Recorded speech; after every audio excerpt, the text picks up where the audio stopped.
right. What's up, good people? Um, I'm doing a pre-recorded because I just got home from the theater and I just saw F1. And as you know, let's see, what's going on with my system here? All right. So as you should know, I just did a review for Superman not long ago, and I felt the need to kind of give more context after watching F1. F1 reminded me of some things that I hadn't talked about in a while.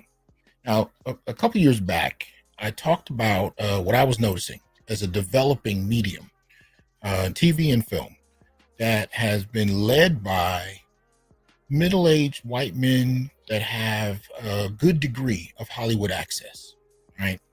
I talked about a number of them, films by people like Mark Wahlberg, a lot of Taylor Sheridan's. I mean, Taylor Sheridan is damn near on TV, well, I guess, and film, kind of leading a one-man renaissance as it pertains to men in media. The biggest one to date has probably been Tom Cruise, Top Gun Maverick. There's this kind of recurrent theme about a return to manhood that I think has been underway for the last couple of years, but it's being led by, white men with star power, to be honest with you.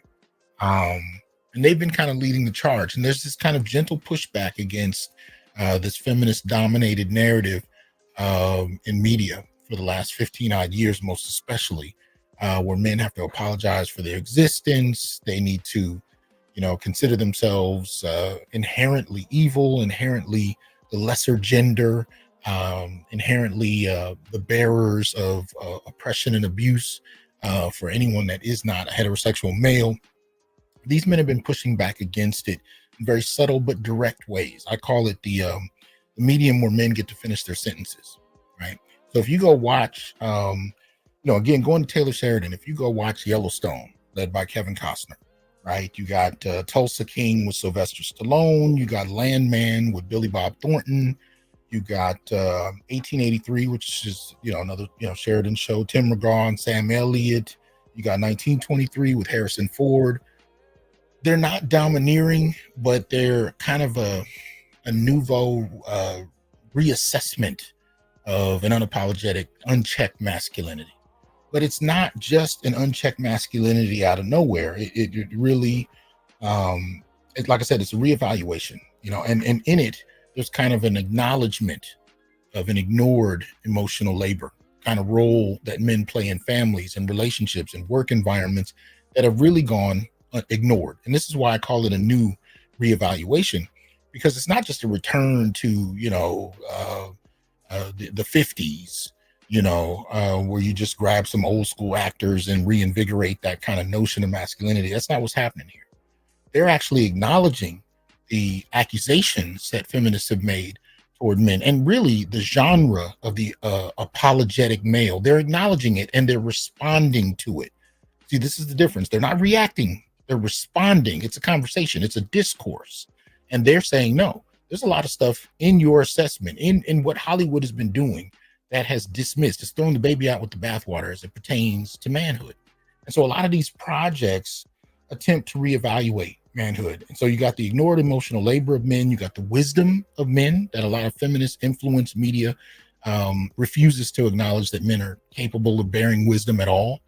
The kind of overlooking of men's capacity for persistence and the silent sacrifice that men have bared as fathers, as grandfathers, so on and so forth. So this kind of reevaluation has been in play for a little while now. I don't think it's gotten the acknowledgement that it's deserved, but it's happening. So a couple of years ago, I started talking about this. So Top Gun Maverick, you kind of see this. And really, it was a couple things that inspired today's show. I just came back from a wedding of a good boy of mine. His daughter got married. And I got to see some boys that we haven't all been in the same place for 25 odd years. So shout out to my Dominguez Hill crew. It's good to see all the brothers in the cipher. We got together. But I had a conversation with one of them, and he's a basketball coach. And he said something that really blew my mind. He talked about coaching a team at a school where they were losing by 45 points a game. He stepped in for little to no pay and completely restructured the whole program to the point where they were winning championships by the next year. Right. Now, I'm not going to give any details because if I say, anything in detail, people will be able to identify him. I don't want to put my brother out there if he doesn't want to be. But one of the things he said was once he started winning, he started getting complaints from the parents, from the staff at the school. And the complaints were that he was being too hard. He was pushing too hard. Some of the kids were complaining that he was being too tough on them. So eventually, after a lot of deep soul searching, he stepped down. And essentially, the program became what it was before he got there. It was basically a glorified rec ball league. And they immediately started losing by 40-odd points again. And the last time he saw them, if I understood him correctly, he said students kind of looked at him and put their head down because they were part of the request. And so as he and I were talking about that, he said he noticed he had some conversations with some other coaches that had experienced some similar things and had to step down, had to be pushed down. And so in the course of this conversation, I said, you do know what's happening here.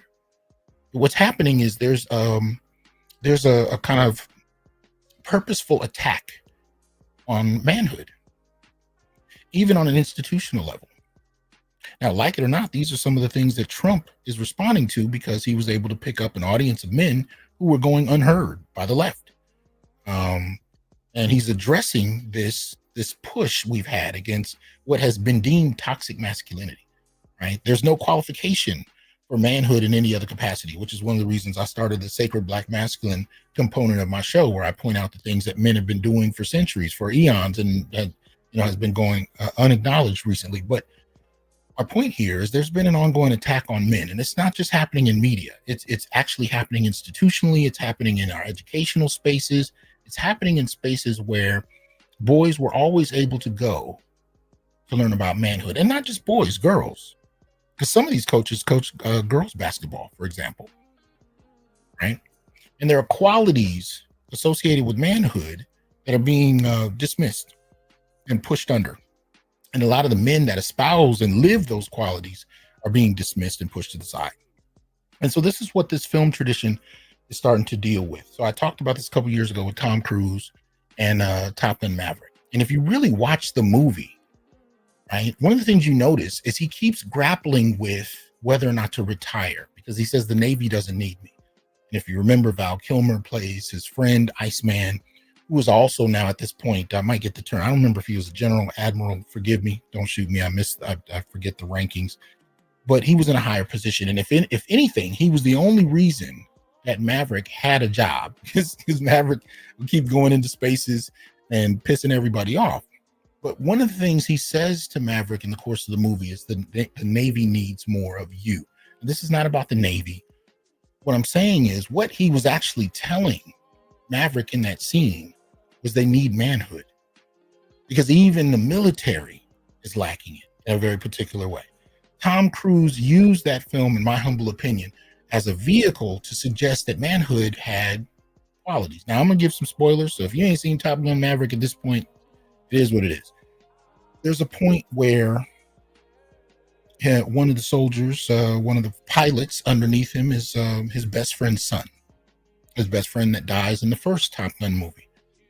And long story short, he denied him access to promotion years ago. And he didn't ever tell anybody why. So in the course of the movie, he's sitting with his lady and she asked him, why did you deny his application? Basically what he said was, the boy's mother reached out to me and said she didn't want her son to die like his father did. So he said, I denied the application. And so this lady asked him, well, did you ever tell him you did it because his mother didn't want him to? He said, no.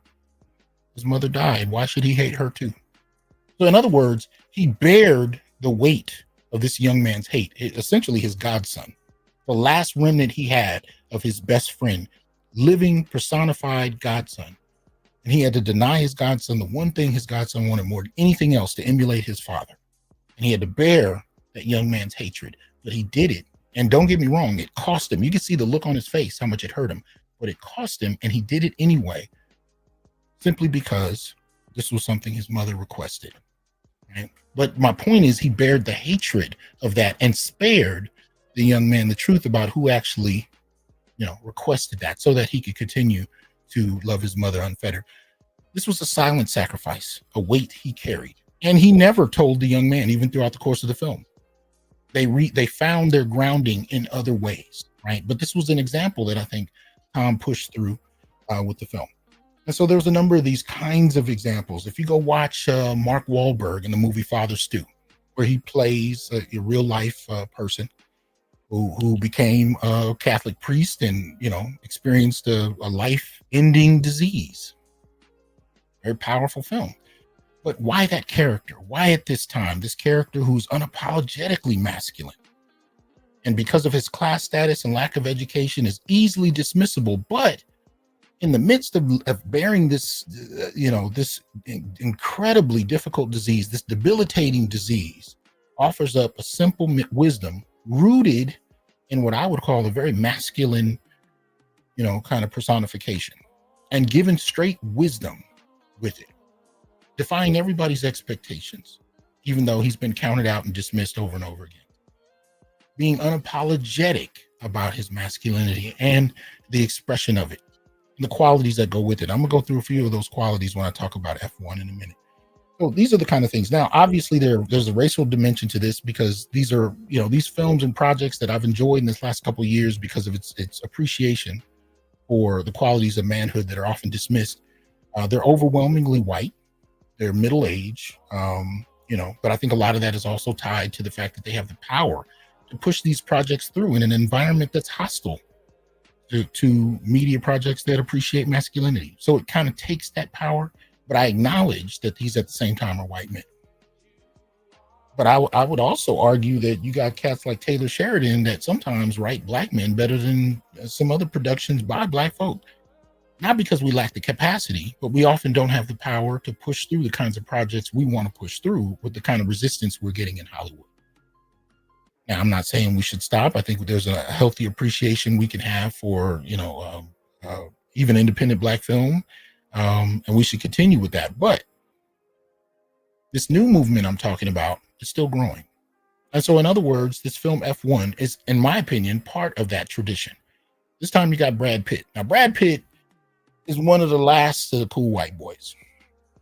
He's a cool white boy. He reminds me of, in that respect, he's in the same ilk as Kevin Bacon, Ethan Hawke. These were the young, cool white boys in the 90s, and they've gotten into middle age and they still cool. They still cool. Brad Pitt has kind of his expression of it is an unwavering confidence, especially in the last few films he's done. He's kind of really mastered this. I think especially since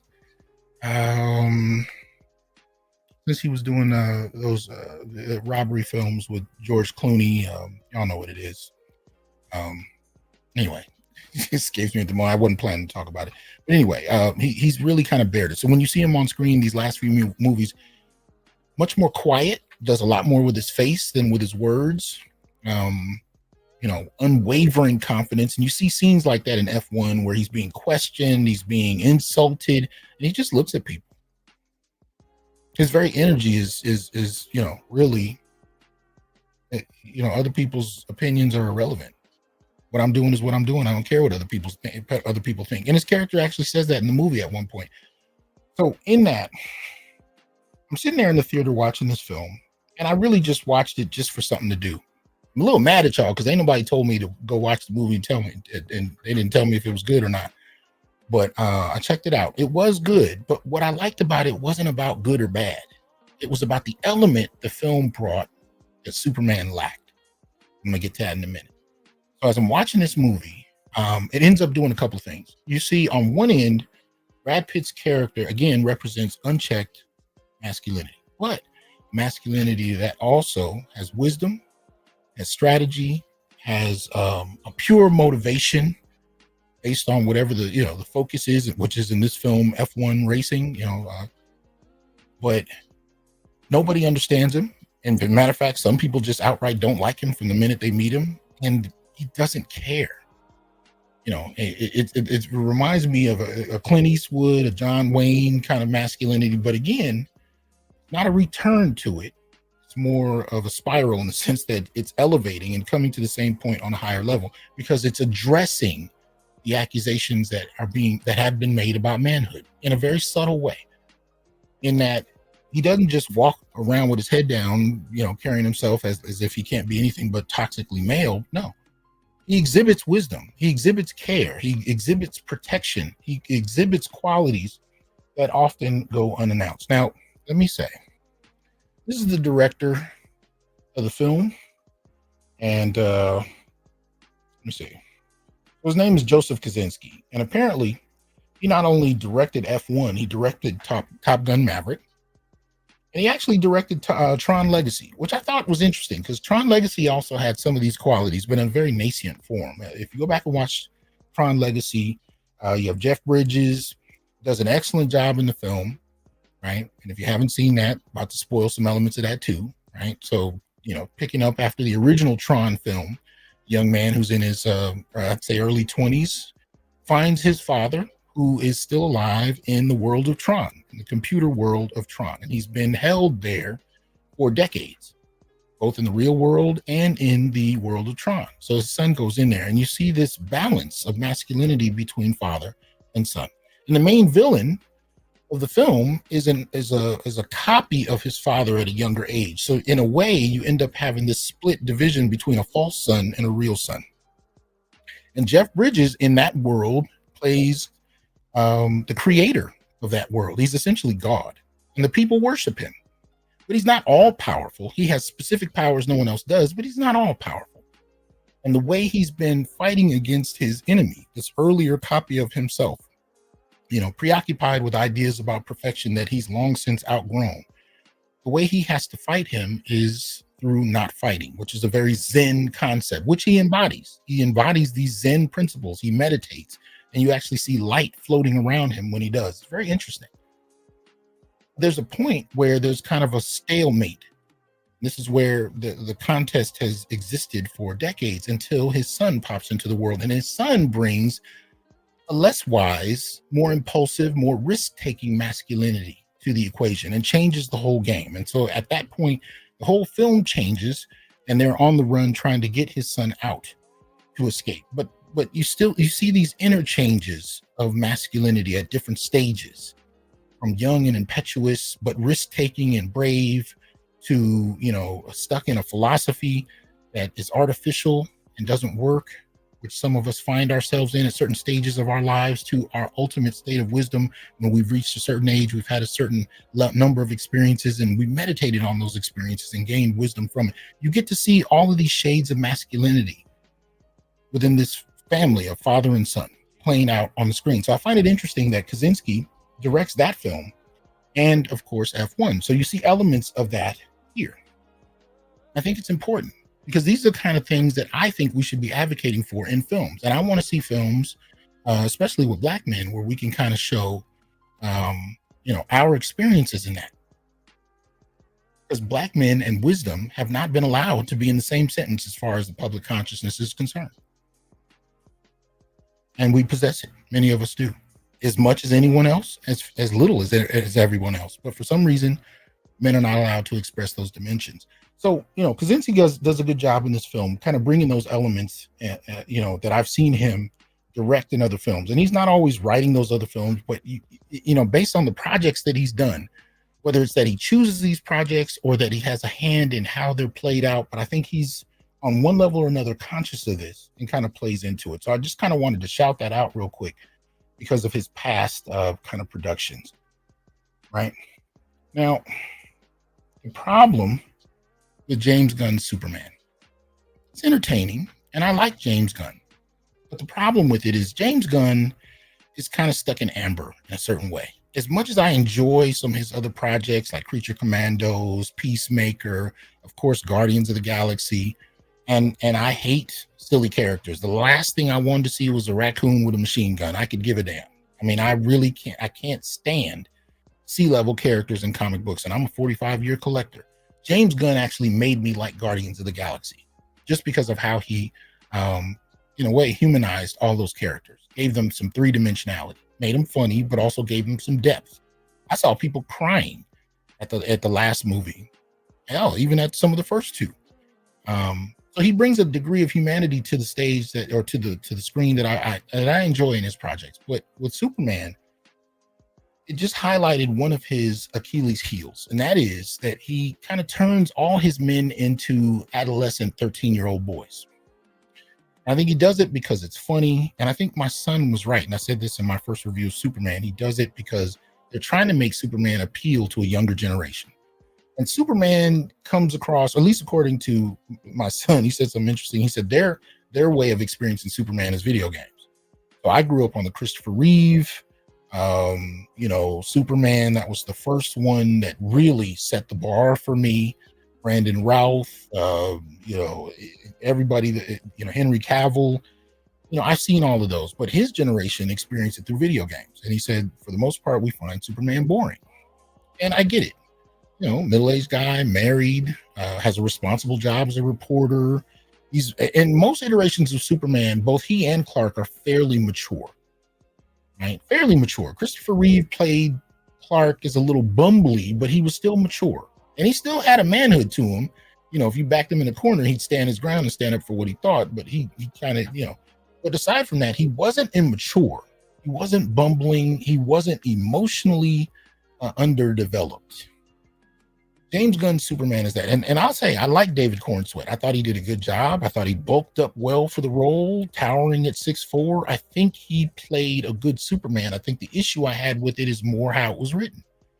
And it goes to James Gunn. Now, James, as I said, I like him, but I think one of the problems he has is he creates male characters that kind of stop developing at about 13 years old, emotionally speaking. They're emotionally immature characters. And usually his women, they're kind of mommy characters that have to clean up behind all of these errant, overgrown boys. And I think this dynamic works with C-level characters that most of us have never heard of, and are all of a sudden being brought to the screen. Creature Commandos is freaking hilarious for similar reason. Peacemaker had me on the ground laughing my ass off. It works perfectly for John Cena's Peacemaker to be a 13-year-old boy. It doesn't work for Superman. Superman is a grown-ass man. Matter of fact, he's the pinnacle of manhood in the DC universe in a certain way. And it's, I won't go into a long, detailed analysis on why I've always hated Lois Lane, but, it even plays into why she was always attracted to him. Even if she didn't want to be in a relationship, she couldn't resist. Although the way they've been writing her in the last few movies and other projects, she tolerates Superman, which is something I think is horrible. And I think it played into this film. She tolerates him.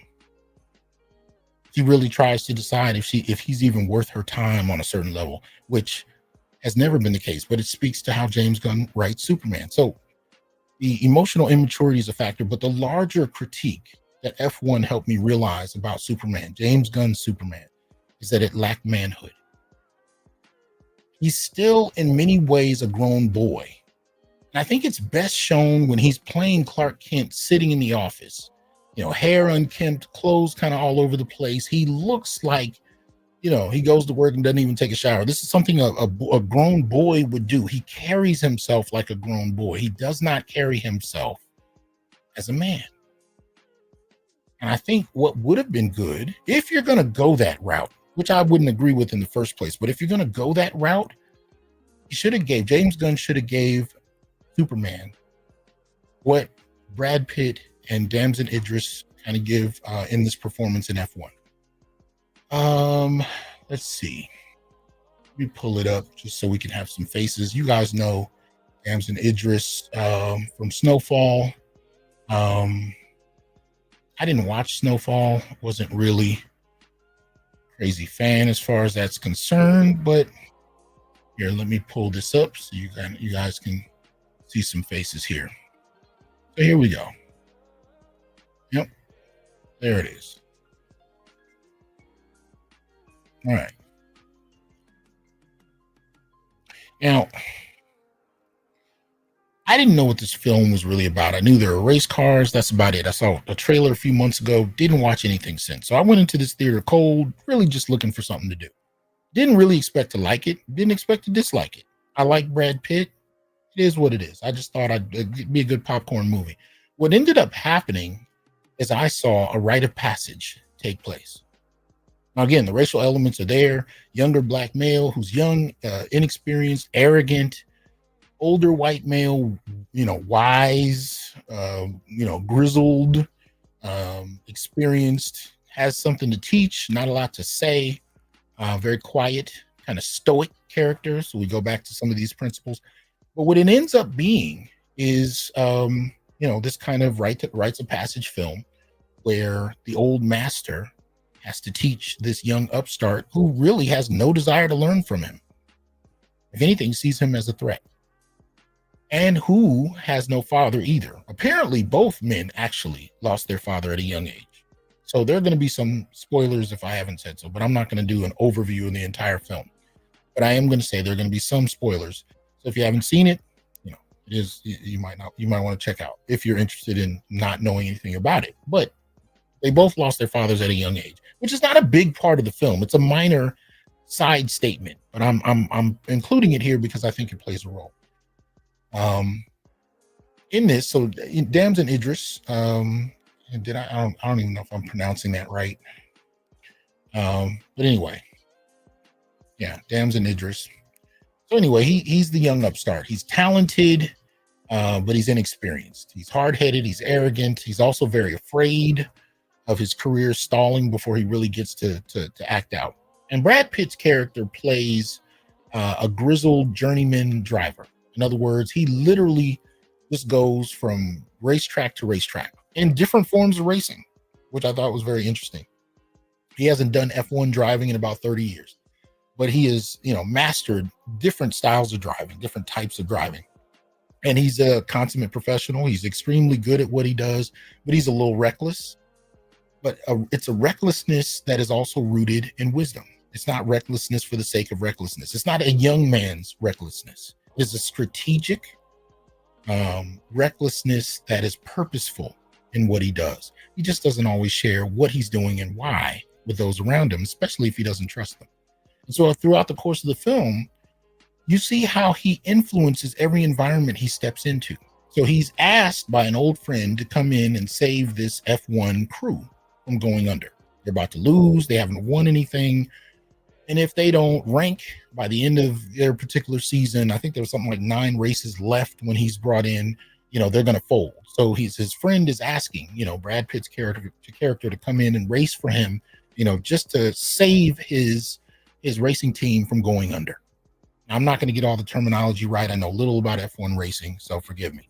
But anyway, Brad does come on, goes in, and he starts to influence people. Now, again, some people are threatened that he's there. Some people just don't like him. Some don't like his reputation of being a former gambler, having had 3 marriages. They see him as, valueless.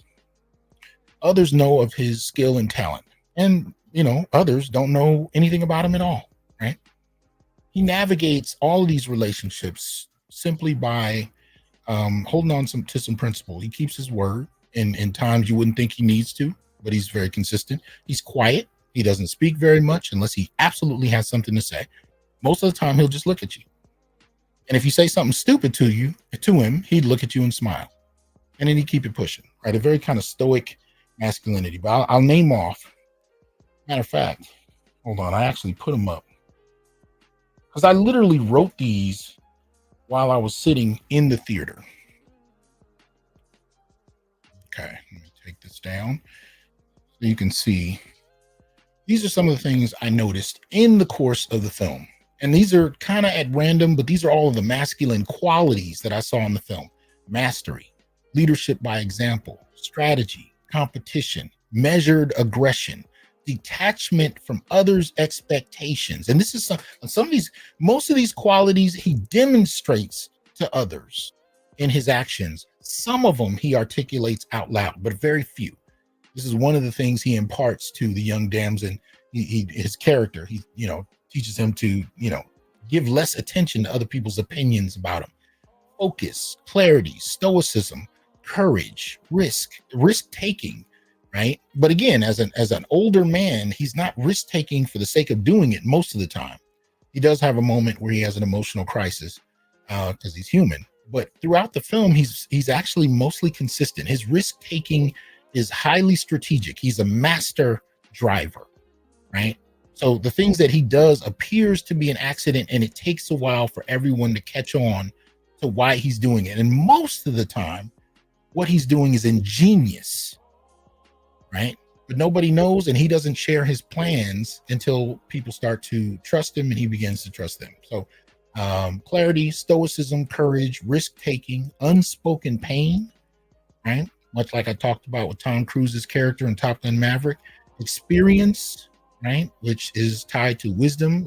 Really, the only difference is that wisdom is experience that's been reflected upon, right? Inspiration to the team. Now, this is one of the impacts he has on the environment he's in, right? Even the people that don't like him begin to follow him after a while when he demonstrates that what he knows is valuable. It has value in the outside world.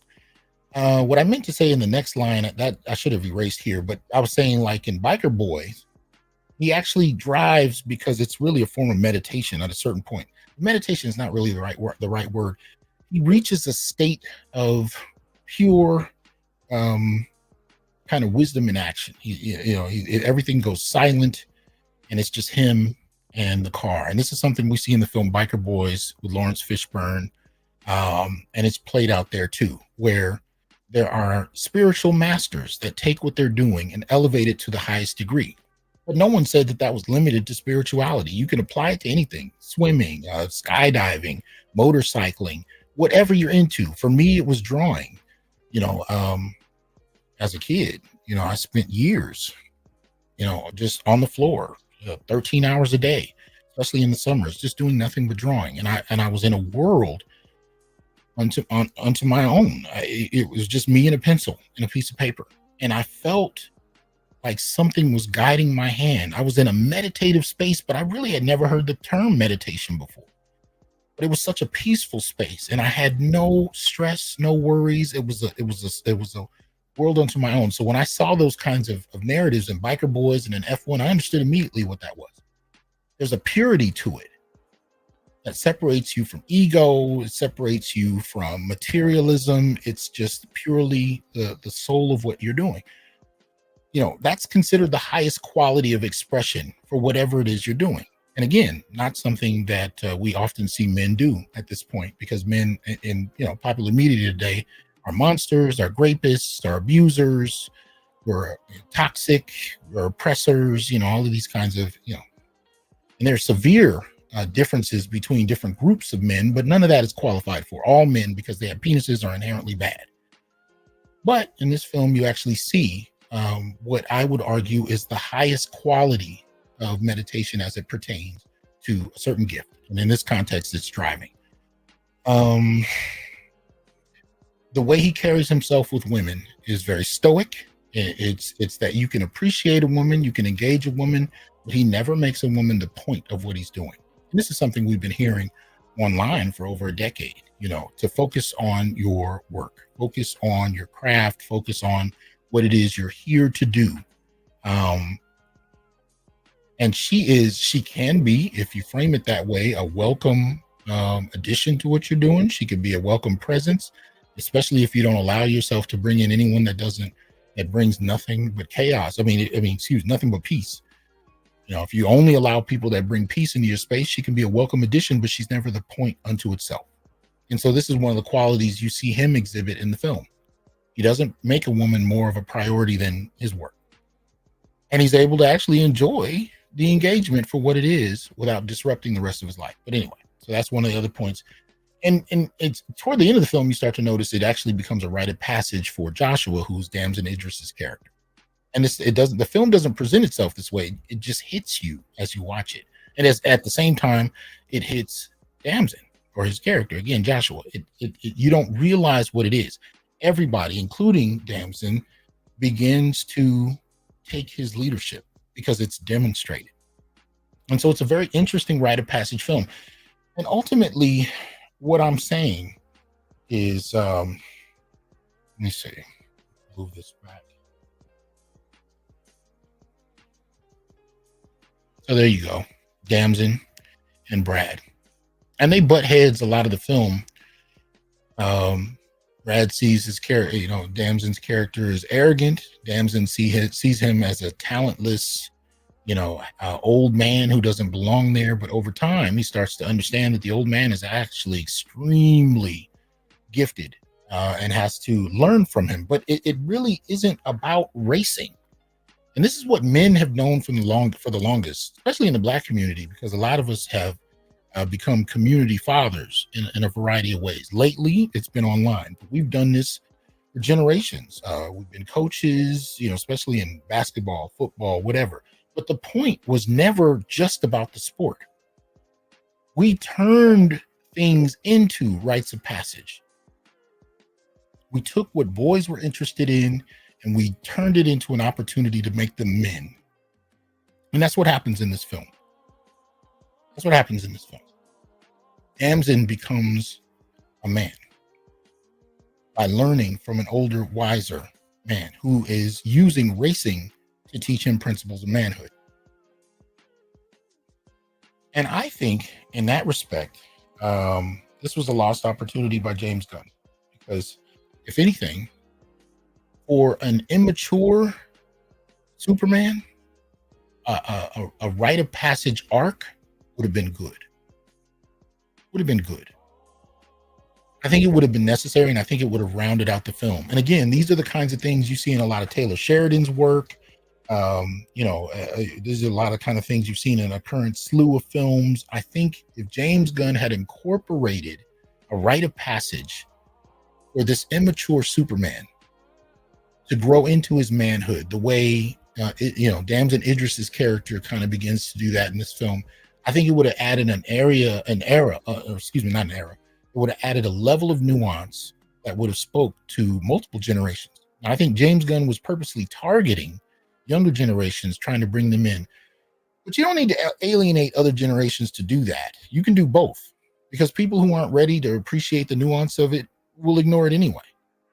It'll be when they watch it, when they get a little more mature, that they'll see it and appreciate it. But they'll still enjoy the action, the colors, the going back and forth, the humor.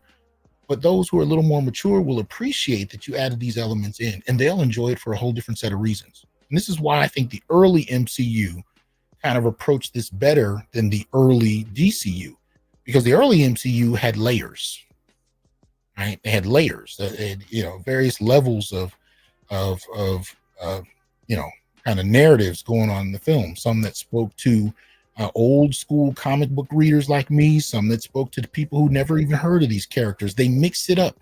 So if you've been reading comics for 40 years, you got a little treat because you saw somebody in the background who had a name that you knew from the comics or wore something that you knew from the comics. And it was like a little treat that nobody had to know about to enjoy the movie.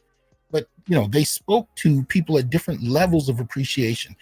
DCU, they're a little raw. They're still trying to do that. Obviously, they're just a couple of projects in, so it's understandable. But I think in this film, you have to do it because Superman is the flagship character of DC, the most popular hero in the world. Now, Batman sells the most, but Superman is the most well-known. And with a flagship film, I think you needed to add a little nuance. And I think the perfect nuance for this film would have been a rite of passage where Superman actually learns to be a man. And interestingly enough, you can kind of sense that there's this difference that already exists between him and, say, Mr. Terrific, right?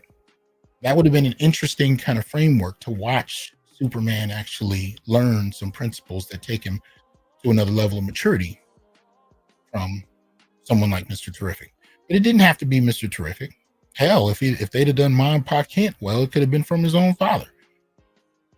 And, as an aside, I don't think James Gunn, he did Ma and Pa Kent or Jor-El and Kara. I don't think he did, or Lara. I don't think he did any of them right. Both sets of Clark Kent's parents weren't done right to me. Usually that's the source of his wisdom. The influence of Jor-El and Lara once he comes of age, but most particularly the influence of Ma and Pa Kent. In this film, you get one conversation with Pa Kent that gives you a sense that there is some wisdom somewhere in that household. But short of that, they really don't carry it the way we've seen in other projects. You got to understand how important that is to the narratives of Superman. If you don't do it right, you get Red Sun Superman or a number of variations that aren't too cool. And if you don't know what that is, look it up.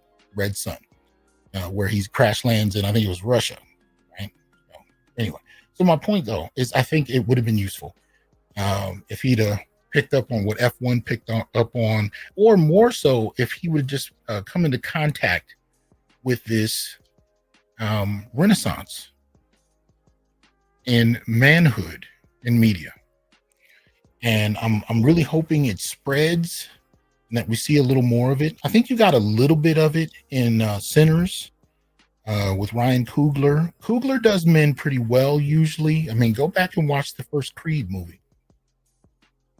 I think actually all three of them, there were elements of it that I appreciate. But the first one was the one that really kicked me in the chest, the father-son dynamic, which he also brings to the first Black Panther film. Right? The father-son dynamic. Coogler does men well. Lately, he's been really trying to cater to women. And I think in this moment where, there's a kind of reevaluation of manhood and wisdom, I would have liked to see him delve more into that as opposed to trying to appease women, but it is what it is. And you could tell he's kind of overdoing it because the Dora Milaje in the Black Panther series, they were really like the president's security. They weren't a damn army unto themselves, but he delved into it because they wanted to kind of market these projects to women and men in the MCU. And you can see him carry that into Sinners as well. And it is what it is. I didn't dislike it by any means, but at the same time, I think there were some opportunities to delve into some elements of manhood that I don't think have been thoroughly touched upon well in Black film to the degree it could be, and it should be. But I will say that there is a genre where it's so far being led by older white men, but you can see it. If you've watched Yellowstone and you've watched Kevin Costner, there's some real interesting elements, some real interesting conversations about manhood. Same with Tulsa King. Even the very first season, some real interesting elements about manhood and old school manhood being led by old school men, but old school men who are bringing in, who are acknowledging what's been done and said about men and responding to it. So Sylvester Stallone does a lot of that in Tulsa King. And then you see it most particularly with Billy Bob Thornton. If you watch Landman, which has only had one season, he brings in a lot of elements of manhood. But then there's, I'm not certain projects are perfect. I mean, there's a lot of simping going on that needs to be addressed, but there are some elements. And in an environment where men haven't really been able to finish their sentences in the last 15 years in projects like this, it's refreshing. It's refreshing. But anyway, that's what I have to say about it. I want to know what you think. Give me your thoughts about, some of these projects. Did you see F1? Did you see Superman? Give your thoughts about that. I'm curious to know what you think. I mean, even if you look at Man of Steel, and I thought Man of Steel was okay. I didn't think it was as perfect as some people are saying it is, but it was cool. But if you look at the difference between Pa Kent, Kevin Costner, versus, and I've seen this guy who played Pa Kent in this latest Superman. I remember him from the film Constantine. He was always a weird dude in most of the projects I've seen him in. Didn't expect him to be picked as Pa Kent. He did a good job for what Gunn wrote. But if you compare his presence in Clark's life to Kevin Costner's, you can see the difference, the maturity, the focus, and maybe maturity isn't the right word. I don't mean to suggest he was immature. It's probably more a class thing. But anyway, Kevin Costner's approach to it is very articulate, very straightforward, and they butt heads. If you watch Man of Steel, young Clark is like, I don't even know why I gotta listen to you. You're not my real father.